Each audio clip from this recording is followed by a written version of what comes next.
Welcome back. Now we are going to start with lesson number 2 of our course in Project Stakeholder Management.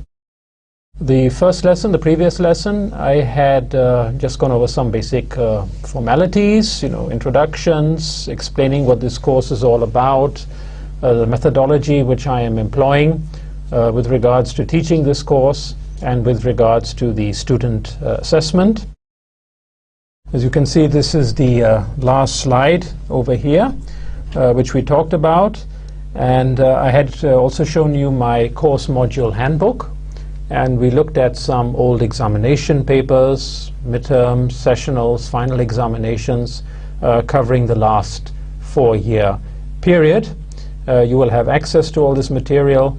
And as I pointed out, I expect you already from the first week, right from the beginning of attending this course, to start looking at this material, to start reading it, looking at old examination papers also, trying to get a feel for them, for what I'm asking, and trying to get a feel of how you should go about rightly attempting them.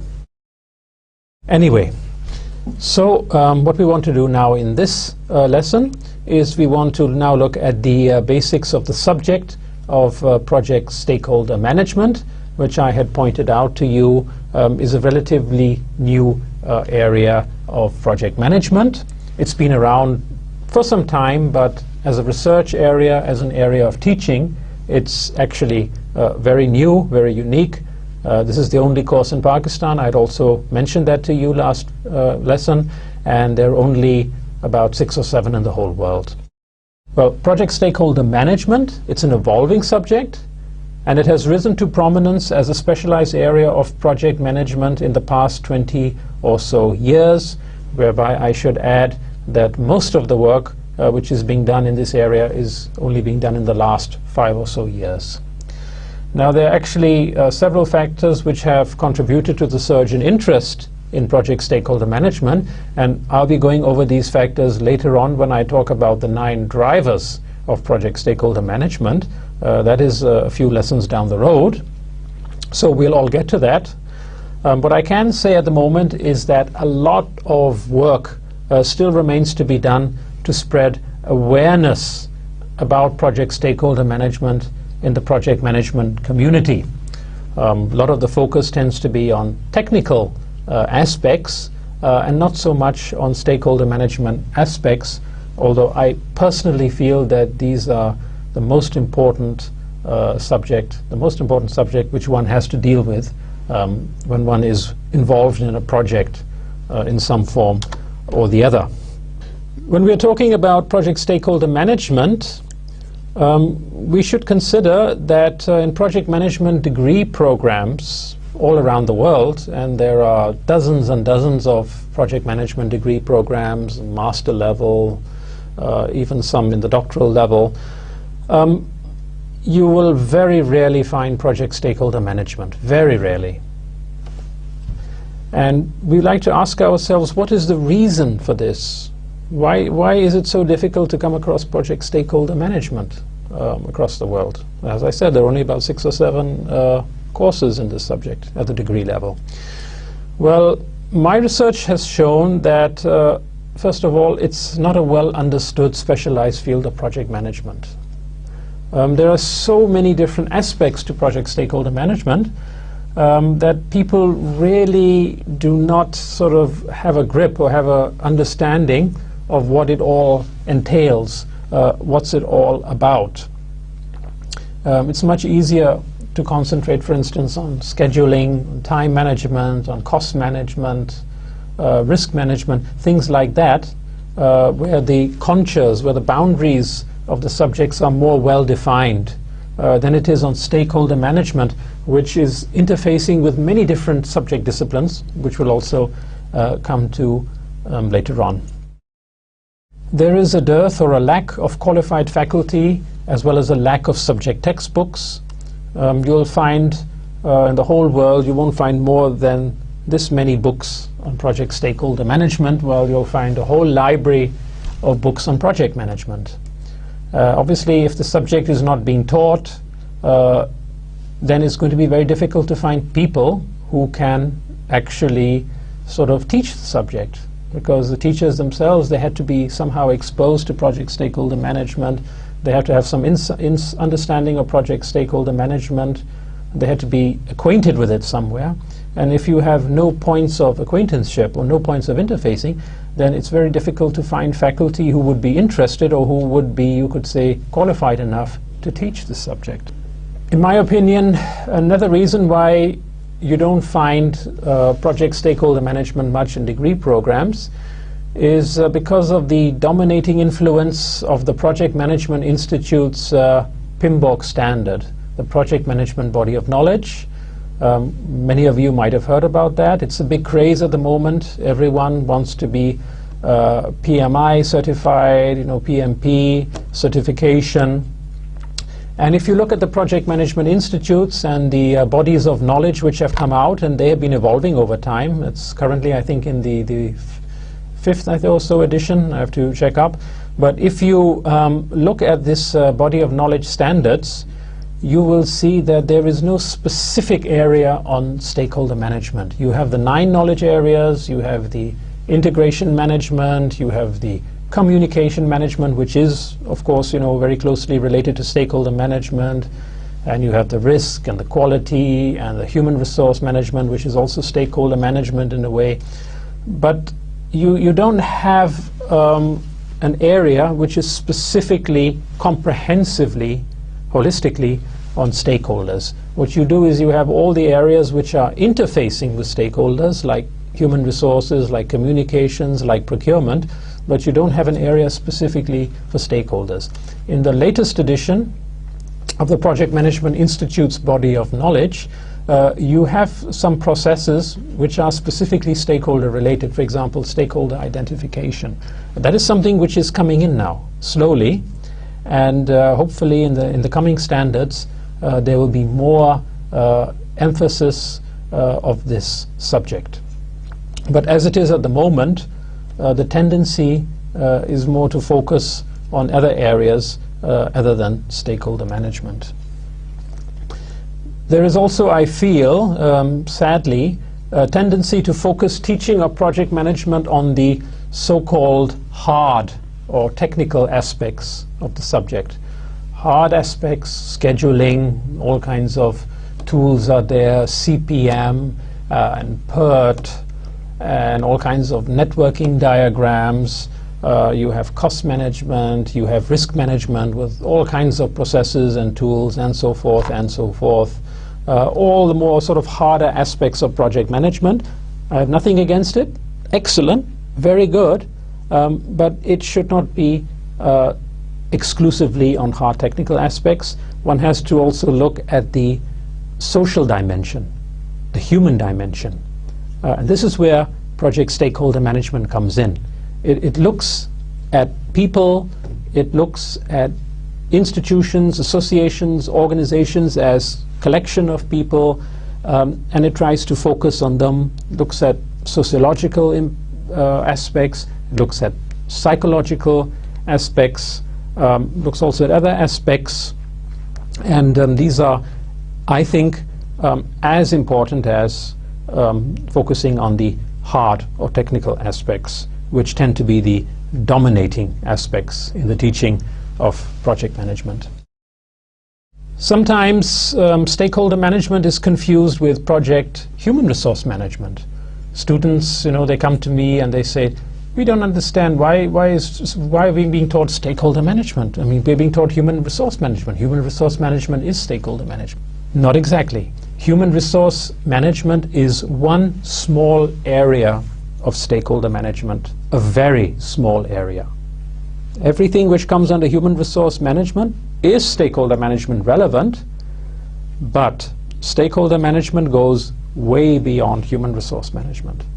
And you cannot manage a project only by focusing on the human resources of your project. You have to look a little bit beyond that and understand who are the other stakeholders there and how they relate to your project and how they can affect your project and what you have to do in order to manage them in such a way that they facilitate rather than obstruct your project. Another reason, I think, why there is neglect in project management degree programs of the subject of stakeholder management is maybe academic disinterest, because stakeholder management is actually very complex. If you think about it, it's very interrelated with many other subject disciplines, and that might deter many academics from focusing more on this subject, which is a shame, because in academia we should welcome challenges. And stakeholder management, as it is a big challenge on projects. Many projects, they encounter problems, they fail, often not because of technical aspects, but rather because of stakeholder-related aspects. Because stakeholders have not been managed, or they have been ignored, or they have not been properly treated, and so forth. Many, many examples are there, countless examples of projects which have suffered greatly because of a lack of proper stakeholder management and engagement, not because of some technical complications. And following up on the last point which I made about academic disinterest, the vastness and complexity of stakeholder management, which you will see over the next 31 lessons, that can be a very significant deterrent to teaching. Universities and their departments and their programs might like to keep a hands-off approach. But we here, we do not shy away at ComStats from challenges. We welcome challenges. And of course there is a certain risk involved, but we have willingly taken on this risk. And so far in the teaching of stakeholder management, we have been very successful. So where there's a will, there's a way. We should always consider that and think about how to go about something which is maybe a little bit off the lane.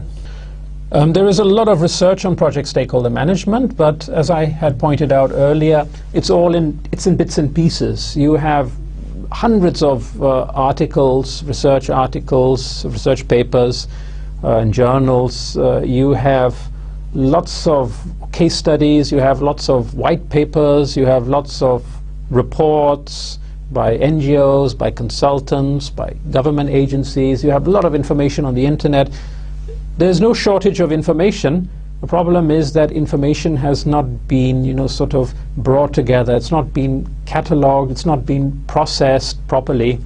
The result is that you have bits and pieces. It's like you take a glass jug or a glass vase and you throw it on the floor and you have 1,000 pieces scattered all over the place. The material is there, but it's all in bits and pieces.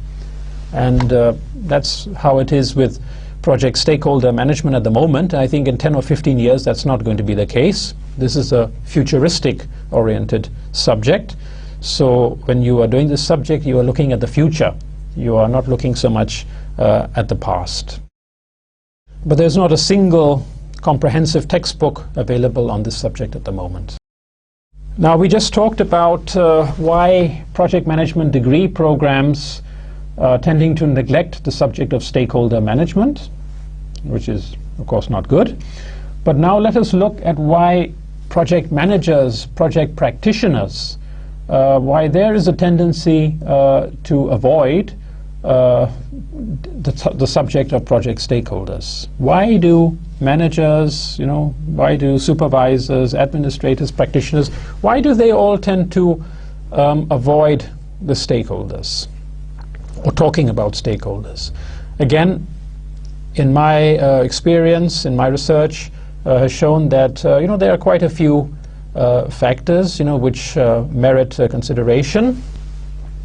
One of them is fear of critical awareness and scrutiny by project stakeholders. People are afraid. They don't want others to be really aware, and they don't want to be observed by the project stakeholders. So that is why they tend to have a sort of a hands-off approach, not to get too involved, concentrate more on their assignments, on their tasks, on their activities. More often than not, these are of technical nature, which of course have to be done, otherwise the project cannot be done. But one also has to be a bit cognizant of the social and the stakeholder environment in which one is embedded. Reluctance to add another layer of managerial complexity. Of course, when you are managing stakeholders, you're engaging stakeholders, as the term already suggests, stakeholder management, then you have to have a whole set of tools, of approaches, of strategies, of plans, methodologies, how you can deal with your stakeholders. And of course, all this adds to complexity. You're focused on your project, you want to do your project, whether it's to build a skyscraper, whether it's to build a bridge, whether it's to develop a new software operating system, or maybe some empowerment project and all that.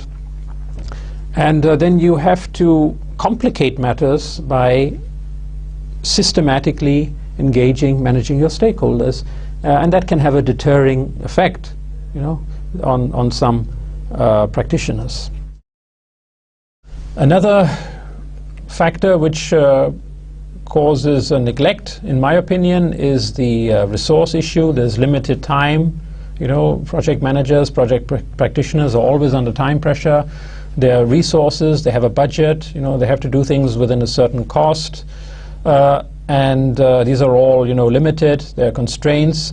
There are also constraints and limitations on subject knowledge and standards. If it's not being taught to practitioners about stakeholder management, not being formally taught to them, how important it is to manage their stakeholders, that they have to have systems in place to manage their stakeholders, well then how will they know how to systematically manage their stakeholders? The knowledge is not there. It's not being passed on to them. The standards are not there.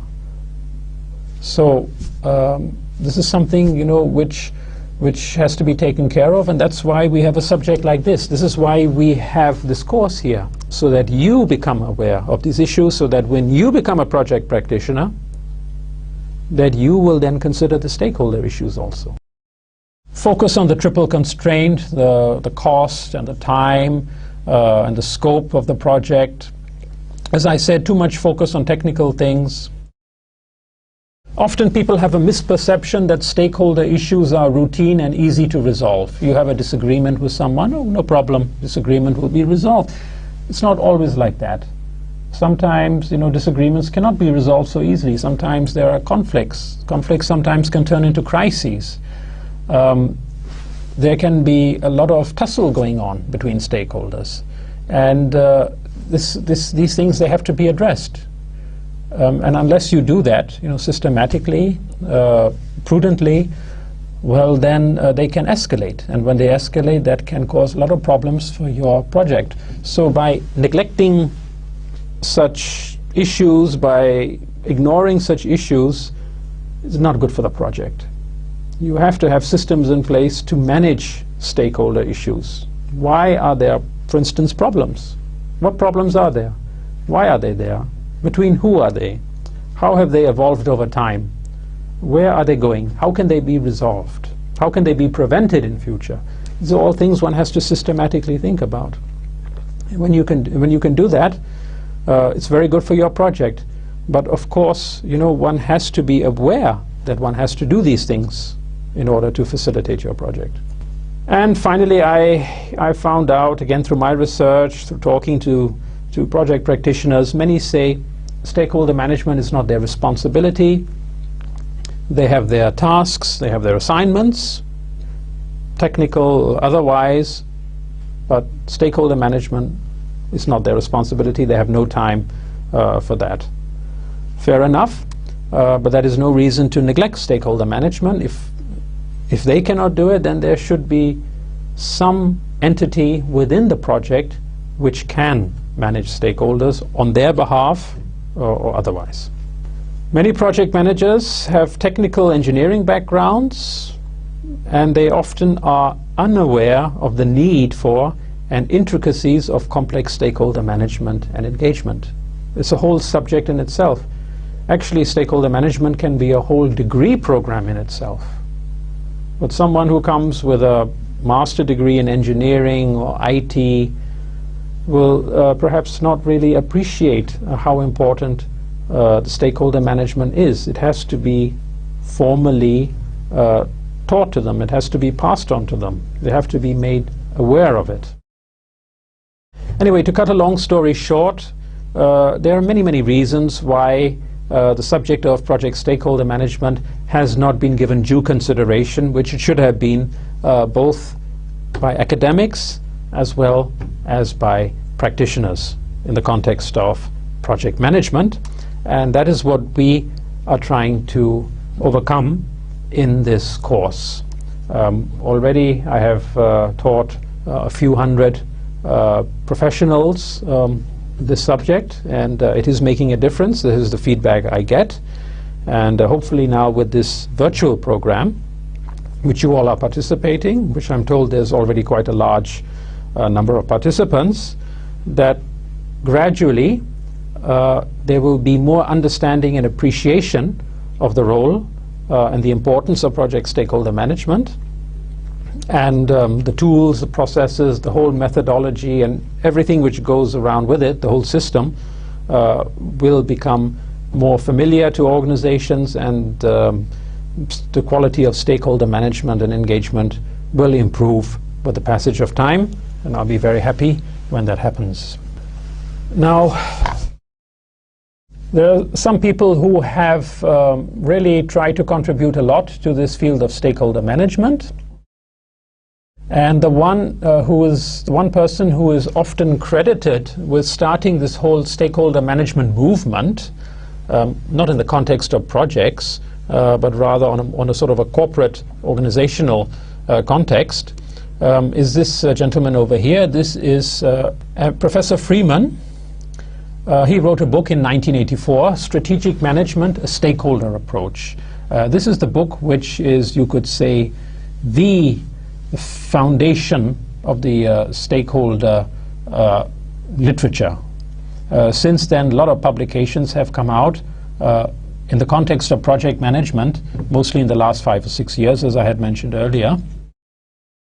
Professor Freeman, he's a professor of business administration at the University of Virginia's Darden School of Business in Charlottesville, and has written quite a few publications, a lot of research papers, and also a few interesting books on the subject of stakeholder management.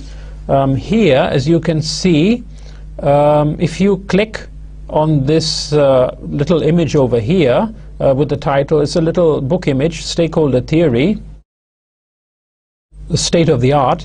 If you click on this, it should take you directly to his website, to the page where this book is available. I have it in my collection, and very useful book. It's been recently published. His position on stakeholder management has also evolved over the decades. 1984, it's almost 30 years ago now. So this is something which you might like to have a look at, and if you click on this icon over here, this University of Virginia Darden School of Business, it will take you to his personal webpage over there. So this is a person, American professor, who has contributed a lot to stakeholder management. Now I think we should go into defining project stakeholders. We have already now set the context, what we are going to be doing for the remaining 31 lessons which are in this course. And we've talked about project stakeholders, but now we have to really ask ourselves, who or what are project stakeholders? We need to have some kind of definition as to who they are. And this is really not a very easy thing to do, because there are many different definitions of the term project stakeholder. If you look at the available literature, and if you sift through it, through the many thousands of pages of literature which is now available, you will see that there are many different definitions. Some of the definitions tend to be very narrow. Some of them tend to be very broad when they're defining project stakeholders. And there are some definitions which restrict stakeholders to those entities. Entities can be people, they can be associations, groups, or even organizations, which have an interest in the successful completion of the project, are actively involved in it, and or are directly affected by it, and or can influence it. So there are multiple dimensions over here. Some definitions which look at stakeholders and define them as those, you know, who have an interest or who are actively involved or who are directly affected or who can influence it. And you might have some, you know, who might not be directly affected but they can influence it. You might have some who are not actively involved but are directly affected. You know, there are different types of combinations over here. So defining stakeholders is not such an easy thing as one would think at first glance, that, oh, this is the definition, everything falls under that. It's not so simple like that. There are some broader definitions, and these broader definitions of stakeholders, they can include any entity which may directly or indirectly, positively or negatively be affected by the project, may or may not be able to influence the project, or which has some interest in the project during its life cycle and or possibly after the project has been completed. Broader definitions are more comprehensive. They have many more stakeholders than a narrow definition would, which is good because the more stakeholders you have got, then there are more ways, you know, which you can come up with of managing them, and in the long run there'll be less risk for your project because you have got a more inclusive set of stakeholders. On the other hand, it has a disadvantage that it can raise complications from a practical standpoint. When you have too many stakeholders, your resources might get overstretched, for example. If you have a narrow definition, you have maybe, what, example, 20 stakeholders. But if you have a broader definition, you might have, say, 100 stakeholders. 20 are, by and large, easier to manage than 100. But if you know you have 100 stakeholders, or you define them as stakeholders, then by effectively managing them, you also reduce the risk to your project. There will be less risk than you would if you only pick out 20 stakeholders and try to manage them, because you might have left out some important stakeholders in those 20 stakeholders. Get my point? So anyway, it's not easy, and as I said, there are many different definitions, and that might be also one reason which deters project practitioners from practicing stakeholder management and engagement, because they can't really come to some agreement on who is a project stakeholder and how to deal with them. The Project Management Institute, the PMI, which is the largest association of project management professionals in the world, it defines stakeholders, and here I'm referring to its body of knowledge from 2004. They have a new one in the meantime, but the definition is basically the same. The Project Management Institute defines stakeholders as individuals and organizations that are actively involved in the project or whose interests may be affected as a result of project execution or project completion. So here it restricts stakeholders to those who are actively involved. So it raises the question then, what about those stakeholders who are not really actively involved? This is one deficiency if you look at this definition as it is given here literally. Otherwise, it is not really a bad definition. I have my own definition of project stakeholders based on my experience, based on my teaching, based on my research of this subject. And I define project stakeholders, and you can see it's quite broad, as individuals, groups, or associations of individuals, communities, commercial and not-for-profit organizations, government institutions, and countries who or which have or believe they have some stake, interest in the project which is being undertaken or which is proposed to be undertaken at a future point in time, and or in the project's outcomes, impacts subsequent to its completion. So this is quite a broad definition. I'm including individuals like you and me. I'm including groups, associations, organizations, countries, and I'm including organizations from all spheres, whether they are companies, corporations, whether multinationals, whether they are NGOs, non-governmental organizations, whether they are government agencies, ministries or departments, whatever. All of these who have got some stake, interest.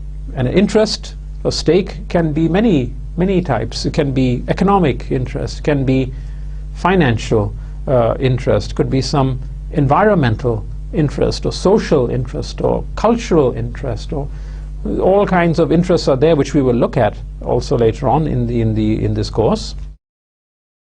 All interests, kinds of interests for project which is being undertaken, which is ongoing, or which is going to be undertaken, that is a project which has not started yet, or in a project which has been completed and in which its outcomes and impacts are now being realized. All these are stakeholders, which is a very broad term, and of course it will be a nightmare to go and identify and manage all these stakeholders, especially for certain types of projects, like big infrastructure projects, for instance.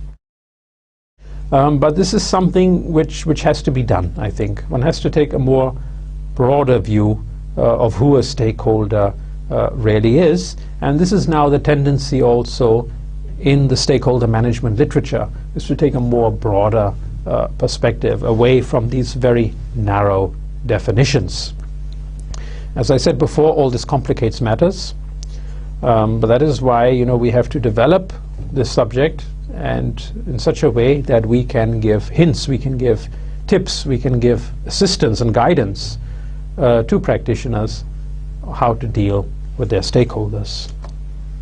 Interestingly, on the subject of who is a stakeholder and who is not a stakeholder, there are some researchers and there are also some activists who have extended the concept of project stakeholders to include non-human entities. Human entities are individuals, groups, organizations, you know, organizations as a collection of humans, but they're also fauna and flora. In other words, trees, plants, flowers, animals. And one can ask oneself at the moment, yeah, how can trees and plants and animals be stakeholders? But actually, if you think about it philosophically, there is a very good reason for including them. Many projects, they have caused a lot of damage to fauna and flora over time. If you think about big infrastructural projects, if you think about highways, long highways, motorways, building of new cities, building of big dams, all this has got a big upheaval effect on entities which are already existing on those locations, sometimes for many, many thousands, maybe even millions of years. And if you think about it, many animal and plant species which once used to thrive, they have been very severely affected as a result of project activities. And so one has to really consider whether these are also stakeholders. In many countries there are actually laws which protect fauna, flora and animals. And many projects, I know cases of projects where they actually have been halted because they were damaging local wildlife, the local environment, and they had to be stopped until some resolution to the issue could be found. So you can see stakeholders, they come in many different shapes and forms, not only of the human type. A case in point, which might be relevant for Pakistan, is the Indus dolphin, which you might have heard about, which is also on the endangered species list. And before long ago, you know, about 80, 90 years ago, in India, before partition, the Indus dolphin, you know, it could roam the length of the Indus River over a very, very long stretch. When the barrages, canals and dams on the Indus were being built, afterwards this jeopardized the mobility of the dolphins, with the result that now they are existing in certain locations and they cannot move up and down the length of the river, which has resulted in inbreeding, which brings its own problems with it. Also a result of fishing, pollution and other factors. this has resulted in a massive decline in the number of the Indus dolphin. It's very rare now. And you can see here that because of these projects, these dams and barrages and canals, etc., etc., etc., this has all resulted in a lot of problems for the Indus dolphin, which in this case you could consider as a stakeholder.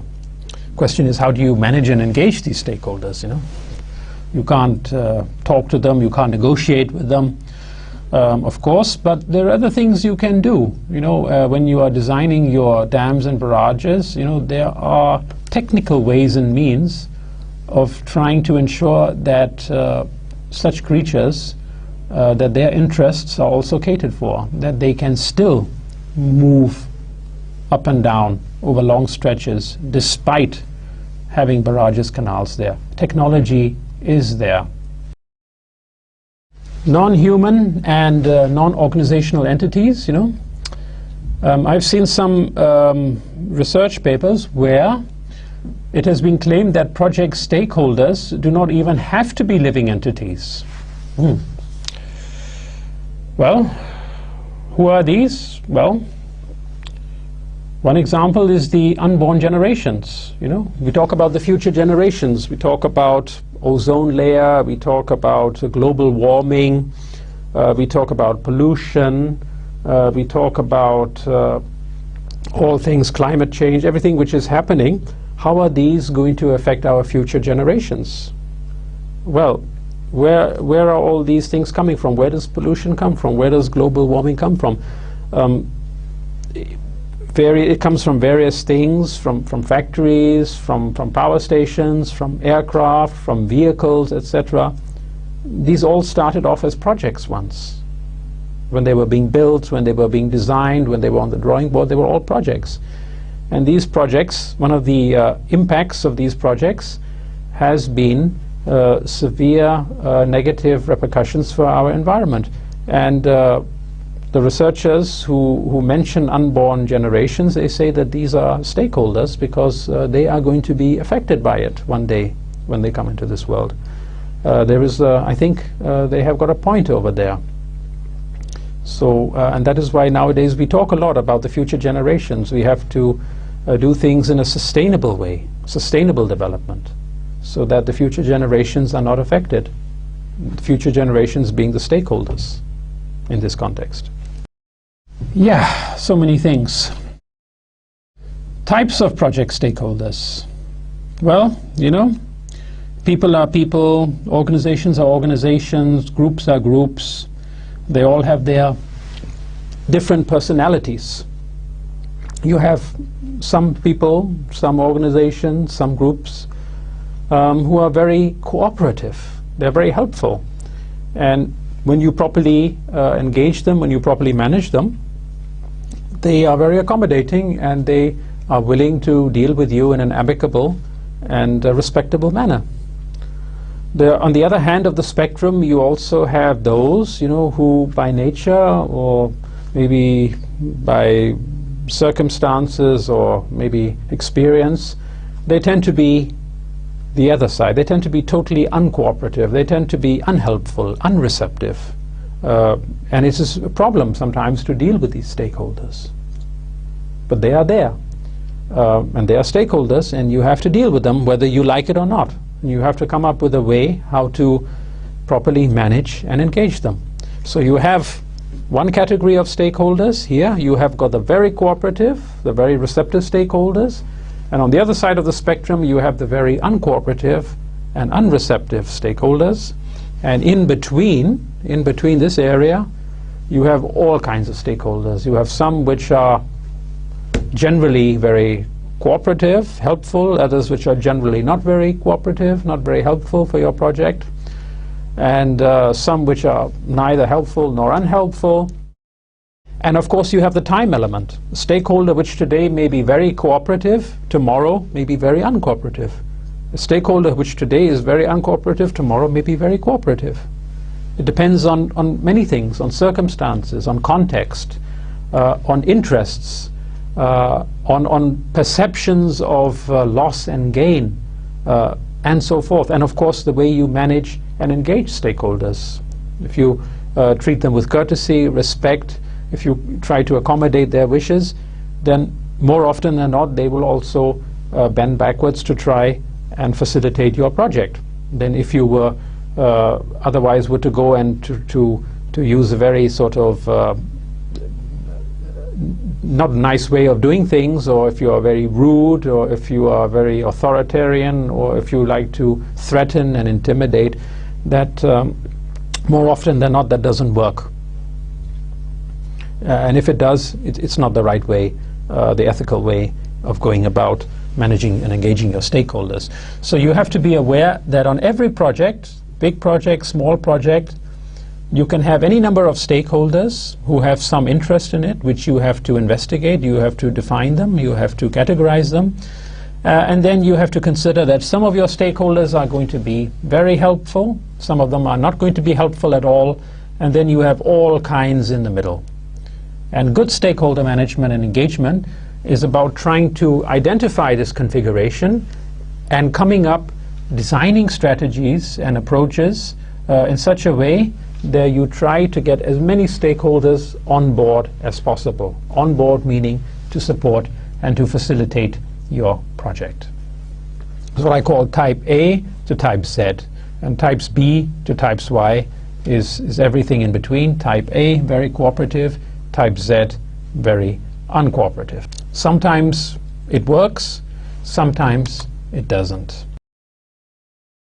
Now, I just mentioned the term categorization of project stakeholders. And how do you categorize project stakeholders? You might be having a very vast number of stakeholders. How do you categorize them? You can't treat them as one group. You have to put them into separate categories. Different categories usually require different strategies, different approaches, management strategies, management approaches, engagement strategies, engagement approaches. Now, in the literature on project stakeholder management, there are many different category systems which have been developed. One which is very common and which I will be using mainly, or two which I will be using mainly. One categorization system is primary, secondary, tertiary. Primary stakeholders, secondary stakeholders, and tertiary stakeholders. And we'll come to that soon. Another system, categorization, is internal stakeholders, external stakeholders. And it's actually quite self-explanatory what all this means, but we'll come into that. Another system, direct, indirect stakeholders, supportive and adversarial stakeholders. Supportive are the kind of type A stakeholders which I just mentioned, and adversarial are the type Z stakeholders. Fixed and variable stakeholders.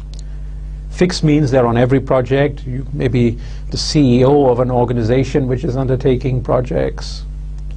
Variable means depending on the project they can change. The project manager might be different for different projects. Team members may be different, not necessarily the same. Actual stakeholders, potential stakeholders. Potential, they can be in future. Key stakeholders and other stakeholders which do not fall under the category of key stakeholders. Key stakeholders means very important stakeholders. And then a categorization system based on the power, legitimacy of claim, and the urgency of claim of the stakeholders. How powerful are they? How legitimate is their claim to the project or their relationship to the project, and how urgent should they be addressed or not addressed? All different types of categorization systems you will find, and some are used more than others. For example, here primary, secondary are used very commonly. Internal and external are also used very commonly, and it's really up to you. You know, you're not forced to pick and choose here. You can come up with your own categorization system which you think is relevant for your particular project or your program. Let us now look at primary and secondary stakeholders. Let us, go away here. We have seen the categorization systems, and let us try and define who these stakeholders are. Now, there are two very respected academics from the United States. A lot of this project management, development of project management has actually been done in the US. Two very respected scholars over here. One is David Cleland, and the other is Lewis Ireland. And they have done a lot of work on project management. They have written many books and many articles on the subject. This book over here, which you can see the image of, Project Management, Strategic Design and Implementation. This was actually one of the two books which I had prescribed when I was teaching project management to my MBA classes. And decades of experience these two gentlemen have got. Now, according to them, project primary stakeholders are those individuals or organizational entities who or which have a contractual or legal obligation to the project team and have the responsibility and authority to manage and commit resources according to schedule, cost, and technical performance objectives. The key words here are contractual, who have a contractual or legal obligation to the project team, project manager and project team, and have the responsibility and authority to manage and commit resources according to etc., etc., etc. So you can see here that these entities, whether they are individuals or organizations, whatever, these entities, they have got a very sort of formalistic, formal link to the project. They are very closely involved in undertaking the project, in developing it, designing it, planning it, executing it, administering it, and so forth. According to Cleland Ireland, these are project primary stakeholders. Now, in continuation, if these are the primary stakeholders, then who are the secondary stakeholders? Well, if the primary stakeholders are those who have a contractual legal obligation and have the authority and responsibility to use resources for the project, then the secondary stakeholders would be those entities, individuals, groups, organizations, etc., who or which have no formal contractual relationship or legal obligation to the project, and who do not have authority, responsibility to commit resources. But they are still stakeholders because they believe the project can affect them in some way or the other. Now, there is a debate about whether those entities who believe the project can affect them are really stakeholders or not.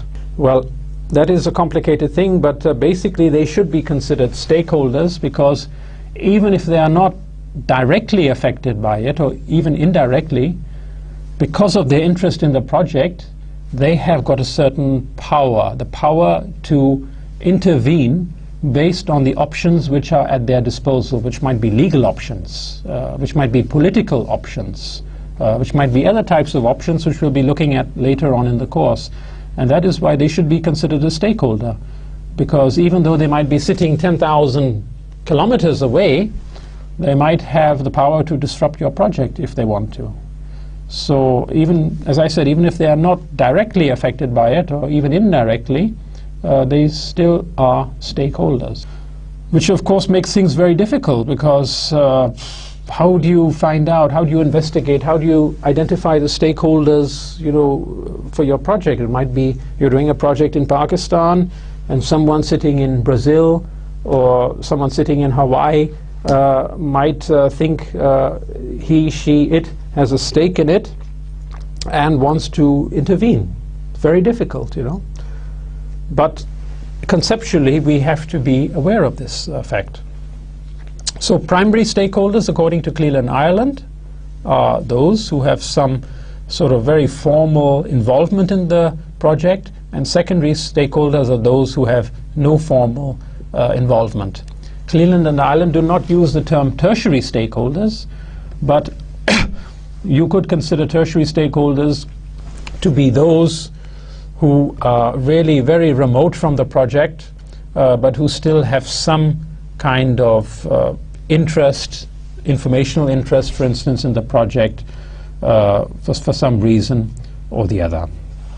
So these are the primary and the secondary stakeholders. And Cleland and Ireland also say that the, quote, primary stakeholders have direct and operational roles through their participation in the design, engineering, development, production, after-sales logistical support of the project output and outcomes. One thing what I have to say is that if you study the work of Cleland and Ireland, you can see that when they talk about project stakeholders, they're looking at it more from a corporate, from a business perspective. They look at the businesses, the projects which businesses are undertaking, and on that basis they sort of categorize their stakeholders. But corporations and businesses are not the only organizations which are undertaking projects. Government agencies, for instance, are not corporations or businesses, but they are undertaking projects. NGOs, non-governmental organizations, they are not corporations or businesses, but they are undertaking projects. So when you talk about Cleland and Ireland, or when you consider their viewpoint or their definition of project stakeholders, the categorization of project stakeholders, you have to be cognizant of the fact that they are looking at it from the lens of corporations and businesses. What about if you look at it from the lens of development agencies or development financing agencies and institutions, like the World Bank or the Asian Development Bank or the African Development Bank, or even agencies like United Nations agencies, of which there are quite a large number of them, or USAID or CEDA, the Canadian International Development Agency, or the German agency, or the Swiss, etc., etc. So many of them. Those which are basically doing development work, or financing or implementing or sponsoring development work. How do they view stakeholders? How do they categorize stakeholders? It's very interesting because they have, if you look at it, almost the opposite categorization of stakeholders as Cleland and Ireland have got. For example, looking over here, the African Development Bank, which finances development projects in the African continent, according to the African Development Bank's Handbook on Stakeholder Consultation and Participation in African Development Bank Operations, stakeholders are people or communities who may directly or indirectly, positively or negatively, affect or be affected by the outcomes of projects or programs, whereby primary stakeholders are the beneficiaries of a development intervention, or those directly affected by it, which may be positively or negatively. These primary stakeholders include local populations in the project area or the program area, in particular the poor, marginalized groups who have traditionally been excluded from participating in development efforts. And secondary stakeholders are those who influence the development intervention or are indirectly affected by it. Now, these secondary stakeholders, they include the borrowing government, the line ministry, the project staff, implementing agencies, local governments, civil society, private sector firms, the bank and its shareholders, and other development agencies. Now, this is interesting because all these stakeholders here, which have been listed by the African Development Bank as secondary stakeholders, they are the ones who are providing the resources. They are providing the funding. They are providing the expertise. They are providing the design planning work. Under Cleland Ireland, from their corporate lens, from their business lens, these would be primary stakeholders. But here, in the development sector, and the African Development Bank perception of primary and secondary stakeholders is more or less the same like all the other development agencies and financing institutions.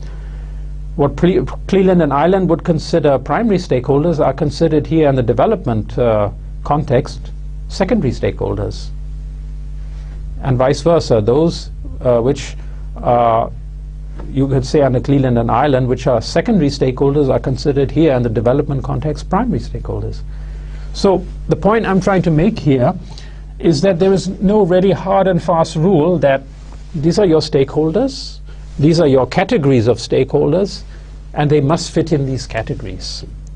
It depends on the context. It depends on how you feel you want to categorize your stakeholders in a manner which is facilitatory to your projects or to your programs. You can come up with any scheme you like, and as you've seen, I have shown you quite a number of schemes there, the fixed and the variable and the actual and the potential, and the primary and the secondary and the external and the internal and the direct and the indirect and the supportive and the adversarial, etc., etc., etc. You can come up with any scheme which you feel is suitable for your particular project context or program context. Here I just wanted to show you that there are different perceptions of how to view stakeholders in a very restricted manner, in a very broad manner, and also different perceptions on how to categorize your stakeholders, in which category you want to put them. This example here, this picture example from a US aid-funded project in West Africa. Now let us go to Cleveland Island, the business corporate perspective, and let us look at who the primary stakeholders really are. We have categorized the stakeholders into primary and secondary, tertiary, but who are the primary stakeholders specifically? Who are the secondary stakeholders specifically? Well, if you see over here, these are some, not all, some, or the main primary stakeholders in the context of Cleveland and Island's definition or categorization of stakeholders. Look at, see over here, in a business perspective, of course, you have in a corporation shareholders, you have senior management, CEO and a chief finance officer and the vice president and the divisional chiefs, etc., etc., etc. A project sponsor who really champions the project and arranges for the resources to be made available for the project. You have got a project board or a steering committee. You've got a program or project management office. This is something which has come into vogue in the last 10, 15, 20 years, to have project or program management offices. Program manager or project officer, functional and resource managers, project manager, project team, project partners, project client, project customers, project users, project suppliers, vendors, project contractors, project subcontractors, project advisors, project consultants, project financiers, and local, state, and federal government entities which are somehow involved in the project, in providing some service or some support or some license or concession or permission, etc., etc., etc. Now all these are primary stakeholders in the context of Cleveland and Island. You can see it's quite a large number of them. There can be, for instance, a very large number of vendors. There can be a very large number of subcontractors. There could be also a very large number of financiers, different entities. And all these are primary stakeholders. All these are interfacing with the project. They have some specific concrete role in the project, whether it's providing funds, whether it's providing resources, it's providing supplies, material supplies, whether it's providing information, whether it's providing services, whether it's providing guidance, whether it's providing some conceptual support or design support or advice, whatever. All these are stakeholders, and they have to be managed properly. You have to consider all of them. You have to identify all of them. You have to see what are their interests in the project. Why are they doing the project? Why are they interested in the project? What do they expect from the project? And then you have to manage and engage them accordingly in a manner which facilitates your project. Primary stakeholders, they have a lot of functions. They provide leadership. They allocate resources. They build and maintain relationships with stakeholders. They manage decisions in the design, execution of strategies. They motivate. They assess the project. They initiate corrective measures. They do all kinds of things, all kinds of roles, which we'll be looking at specifically in a future lesson, not too far off. Now, if these are the primary stakeholders in the context of Cleveland and Island, who are the secondary stakeholders? Well, again, you have a very large number over here. You can see all the entities which are given here in the red boxes. You have competitors. If you have a commercial organization, automobile organization, like Ford or Daimler-Benz or Fiat or something, or you have Apple Corporation, you have your competitors. Those organizations which are competing for a share of the market. They're competing with you. They're trying to come out with a project which can outdo your project. These are competitors. These are stakeholders.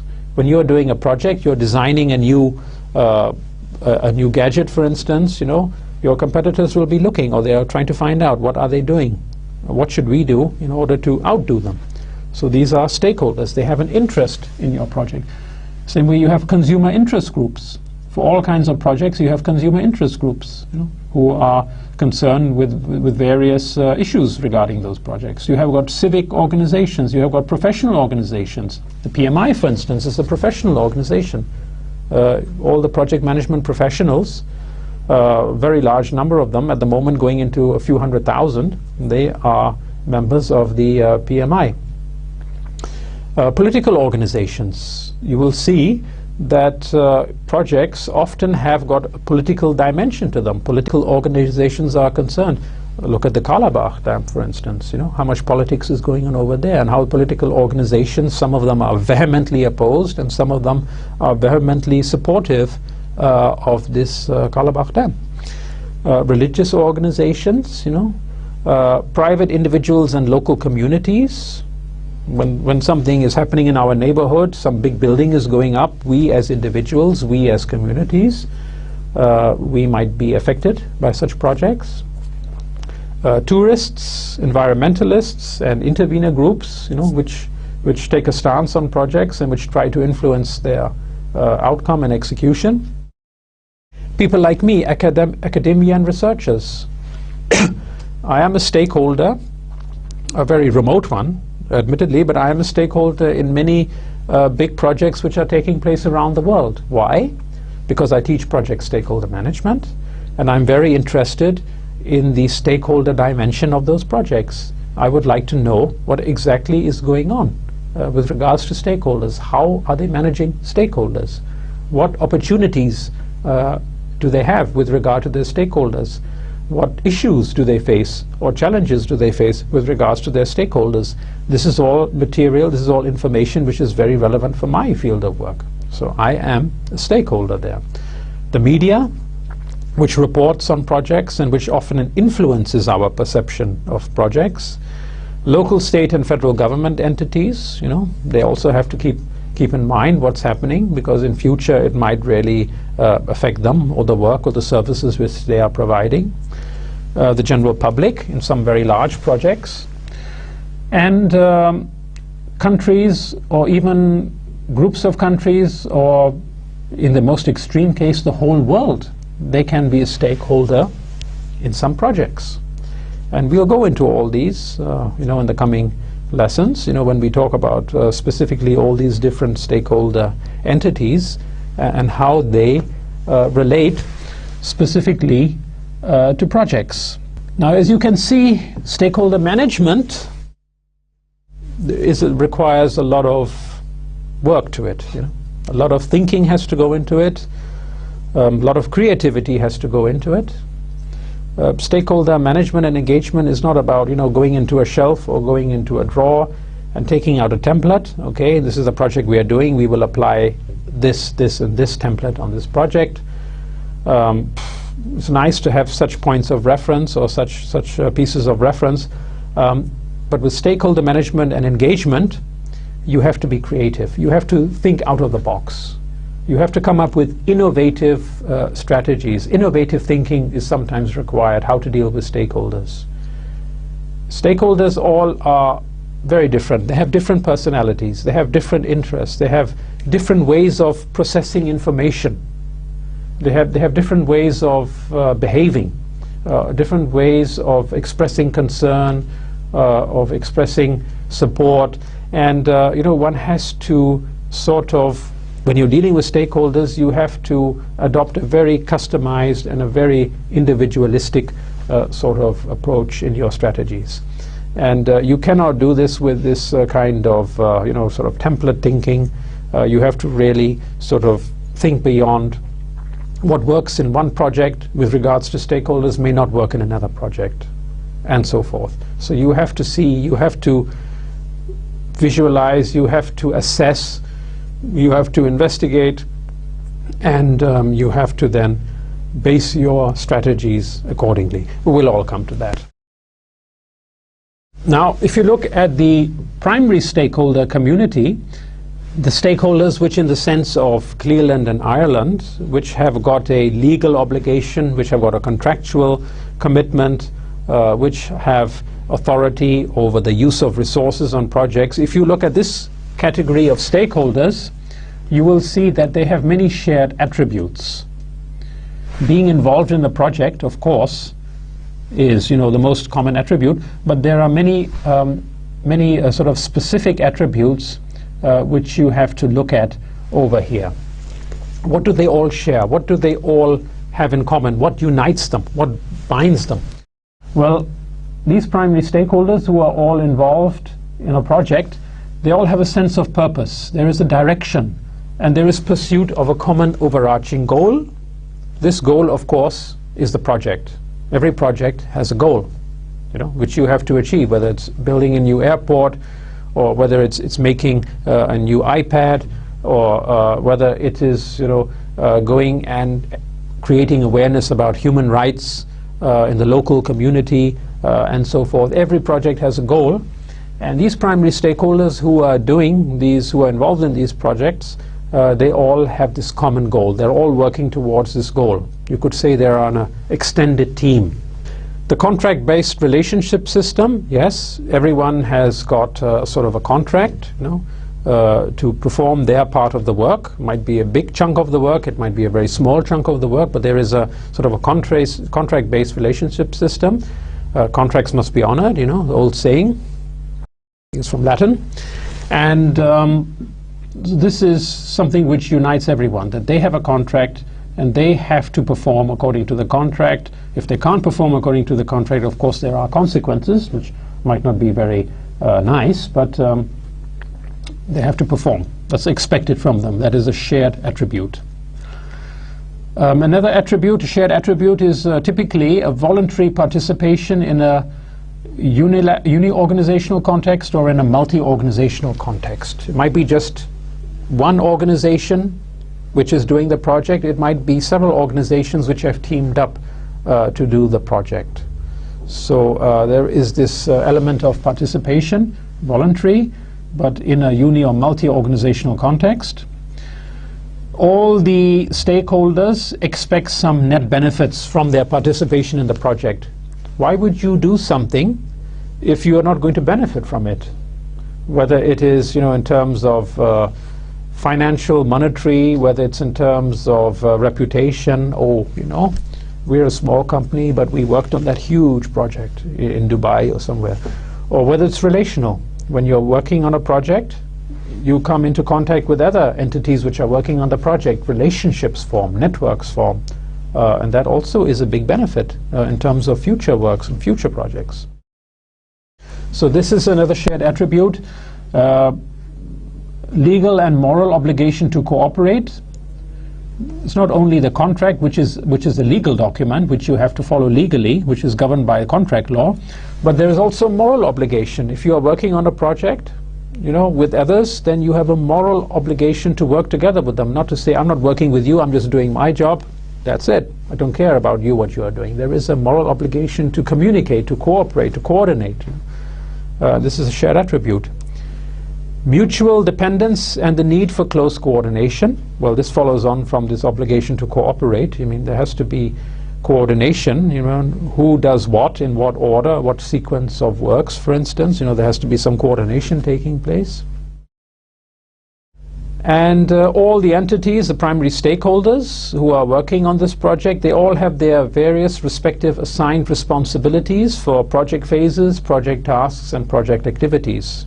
Contractor has got its share of the work, the subcontractors have got their specific share of the work, the consultants, they have got their share of the work, some planning and design, etc., whatever. So a shared attribute is everyone has got assigned responsibilities, which can be, of course, quite different, but they all have got their own assigned responsibilities, and they have to coordinate and cooperate and communicate. Distribution of risks. You know, you cannot have you're not one stakeholder or two stakeholders taking all the risks, but there has to be some distribution of risks. And this is also where contracts come in. You know, it also specifies how risks are going to be dealt with, how risks are going to be managed in the project.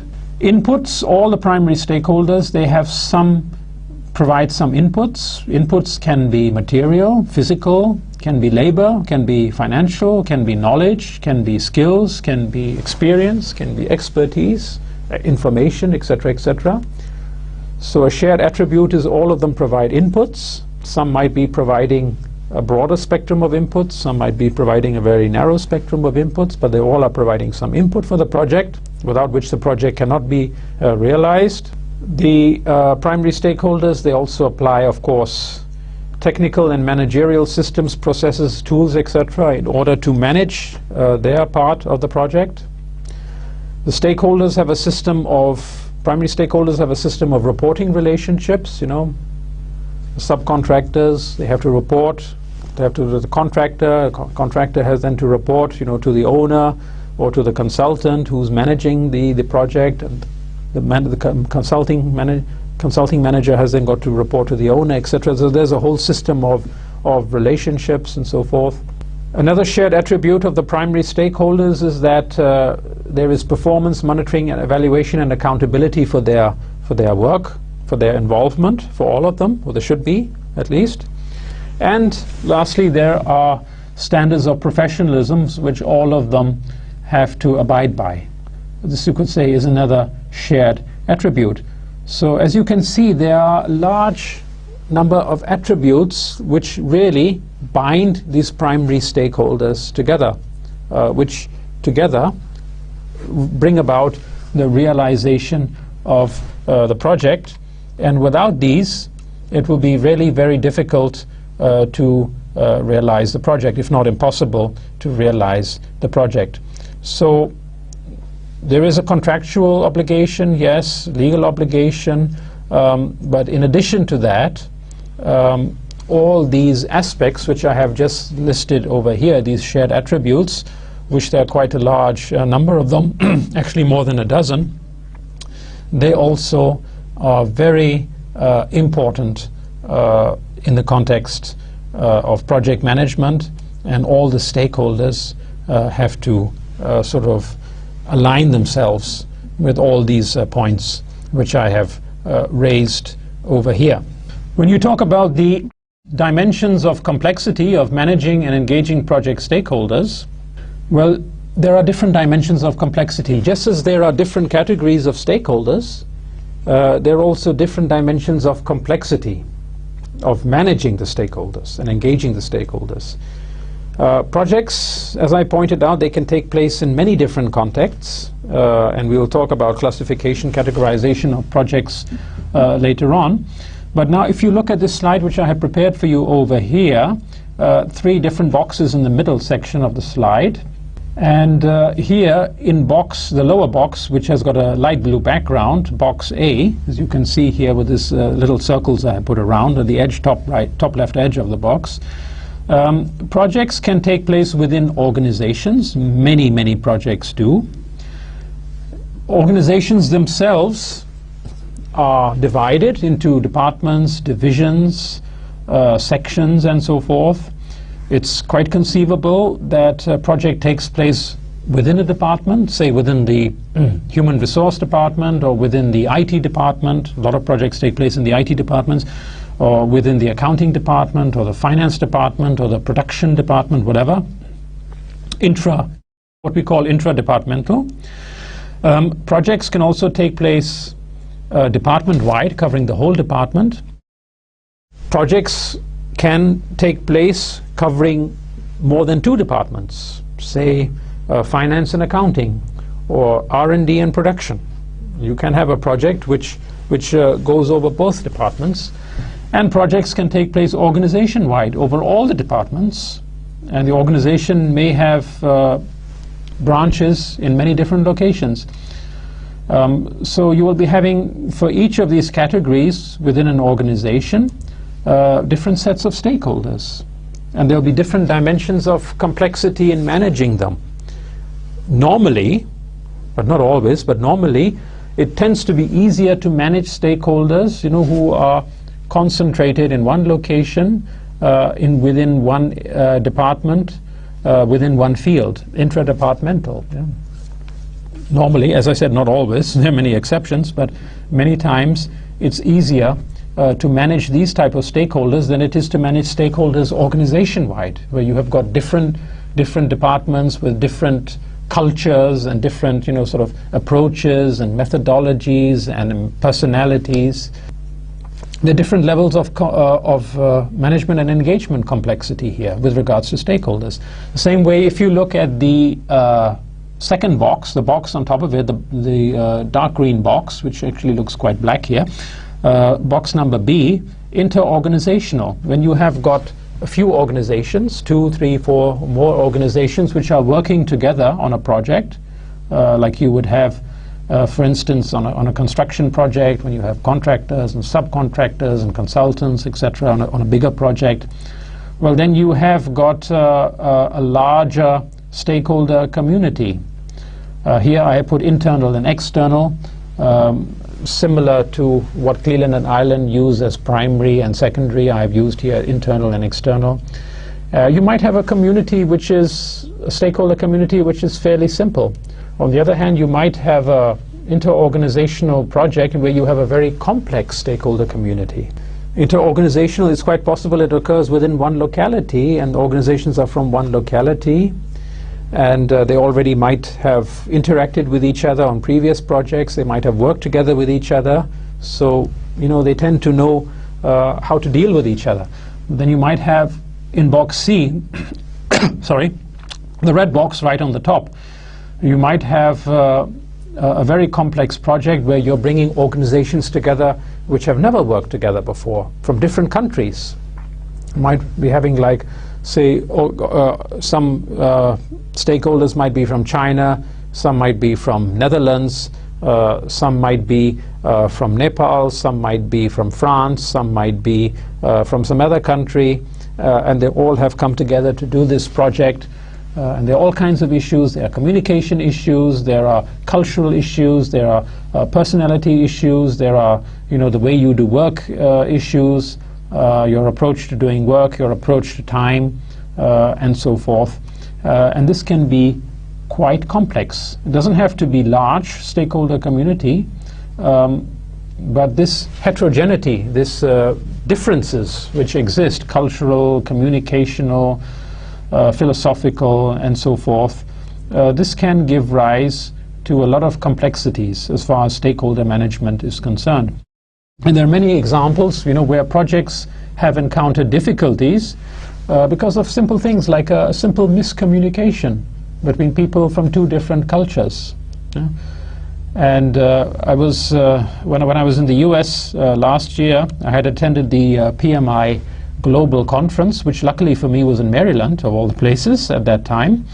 And one of the speakers, he gave an example where he was, he was actually the director of this Dubai Metro project, and he was saying, yes, in one of the meetings, we had a Japanese manager, a Japanese stakeholder who was providing some services, and he was nodding his head.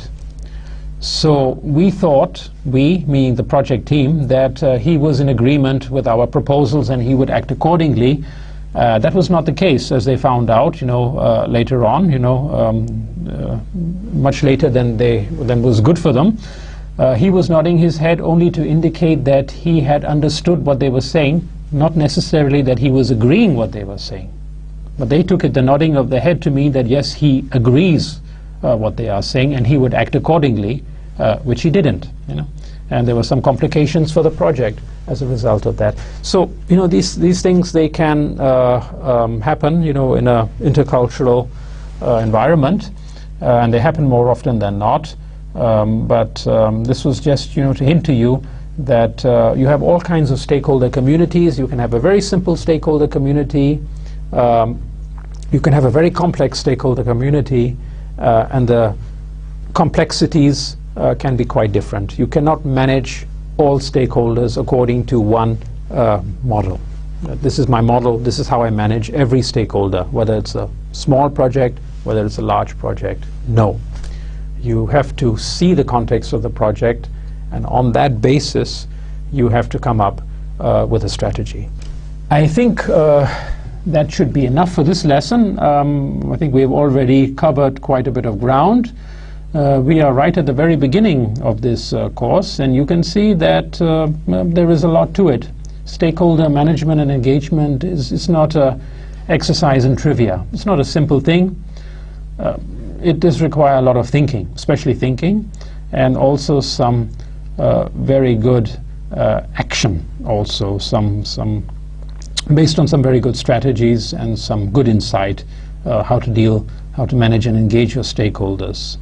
And we will continue in the next lesson, lesson number 3, where we will go into some more important issues relating to stakeholder management and engagement. So see you all in the next lesson.